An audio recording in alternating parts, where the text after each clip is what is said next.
تیرے جیسے دشمن کی پرواہ کسے ہے؟ کام کی بات کر، کام کی بات کرنی ہے تو کر لیتے ہیں، بٹل نے چبھتے ہوئے انداز میں کہا۔ کام ہی کی تو بات کی ہے، تو بول کیا کہتا ہے؟ ٹھیک ہے، ڈوگر دے اور بندروں کے ساتھ جو چاہے لے جا۔ گفتگو اردو میں ہی ہو رہی تھی، اسی سبب فانگ کے پلے کچھ نہیں پڑ رہا تھا۔ تاثرات سے اناڑی کو پڑھنا تقریباً ناممکن تھا۔ بٹل نے کہا، بندروں والی فوٹیج میں فانگ کے ایک خاص بندے کی جھلک سے یہ تو یقین ہو گیا ہے کہ بندر تو ہیں تیرے پاس۔ $5 ملین اور بندروں کے بدلے میں ڈوگر تیرا ہوا۔ اناڑی کو پہلی دفعہ بٹل کے اندر بیٹھا حریص شخص محسوس ہوا۔ اس کا ذہن تیزی سے رواں ہو گیا۔ سودا منظور ہے، تھوڑی دیر میں تجھے دوبارہ کال کر کے معاملات طے کرتے ہیں، مگر یہ بات دماغ میں رکھنا، دھوکہ یا کوئی چال بازی تیری زندگی کو گھٹنوں تک محدود کر دے گی۔ بٹل نے جھنجھلا کر کہا، زیادہ دماغ کو نہ الجھا، دھوکہ تو میں انہیں دے رہا ہوں جہاں سے گھٹنا بھی ملنے کی آشنا نہیں ہے۔ اناڑی کے ہونٹوں پر مسکراہٹ دوڑ گئی۔ اسے اندازہ ہو گیا کہ بٹل واقعی دوہری چال کے چکر میں ہے۔ چل فون رکھ، تھوڑی دیر میں بات ہوتی ہے۔ بٹل نے تیزی سے کہا، ایک اور بات بھی ذرا دھیان سے سن لے۔ سن رہا ہوں۔ تیرا میکا مجھے چارے کے طور پر استعمال کر رہا ہے، میرے چکر میں تیری گردن جکڑی جائے گی۔ دلی سے آنند راؤ خاص طور پر تیرے لیے آیا ہوا ہے۔ آنند راؤ کا نام سن کر اناڑی کے ہونٹوں پر شریر بری مسکراہٹ دوڑ گئی، ساتھ ہی اندازہ ہو گیا کہ بساط پر کھیل اس کے من چاہے انداز میں ہی آگے بڑھ رہا ہے۔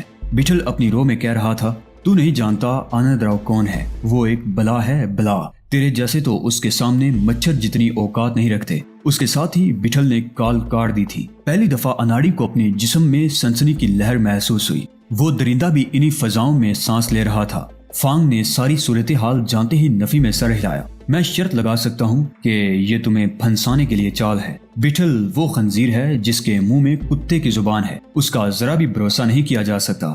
جو پیش منظر تھا اس کے مطابق تو فانگ کی رائے بالکل درست تھی، مگر اناڑی تو پس منظر سے واقف تھا۔ 15 منٹ کی گفتگو کے بعد فانگ اسے ایسے دیکھ رہا تھا جیسے اس کے سامنے کوئی پاگل بیٹھا ہو۔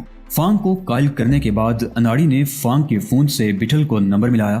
بٹل نے کال فوراً ریسیو کر لی۔ اناڑی نے کہا، ڈالرز اور بندر دونوں تیار ہیں، ڈوگر کے ساتھ تبادلے کا کیا سین ہے؟ بٹل بولا، بد اعتمادی دونوں طرف ہے، دن کی روشنی اور کھلے میں کسی غیر جانبدار علاقے میں تبادلہ کر لیتے ہیں، 2 بندے تو لیا، 2 بندے میں لے آؤں گا۔ بٹل کی آواز سے مسرت مترشح تھی۔ ٹھیک ہے، جگہ کا تعین تو کر لے۔ اناڑی نے رضامندی دی۔ چند گھنٹوں بعد جب دوبارہ اناڑی اور فانگ یکجا ہوئے تو فانگ کا چہرہ جوش سے تمتما رہا تھا۔ چوٹتے ہی بولا، میں نے کہا تھا نا بٹل دھوکہ دے رہا ہے۔ ساتھ ہی اس نے بٹل کی شان میں ناقابل بیان قصیدہ پڑھا۔ کیوں، کیا ہوا؟ فانگ نے جوش بھرے انداز میں کہا، تمہیں اپنی ایک خاص مخبر کے بارے میں بتایا تھا نا جو بٹل کے قریب ہے۔ اناڑی نے اس بات میں سر ہلایا، میں نے اس کے ذمے ڈوگر والا معاملہ لگایا تھا۔ تھوڑی دیر پہلے اس نے بٹل کی لوکیشن دی ہے اور یہ بھی پتا چلا لیا ہے کہ ڈوگر اب بٹل کی تحویل میں نہیں ہے۔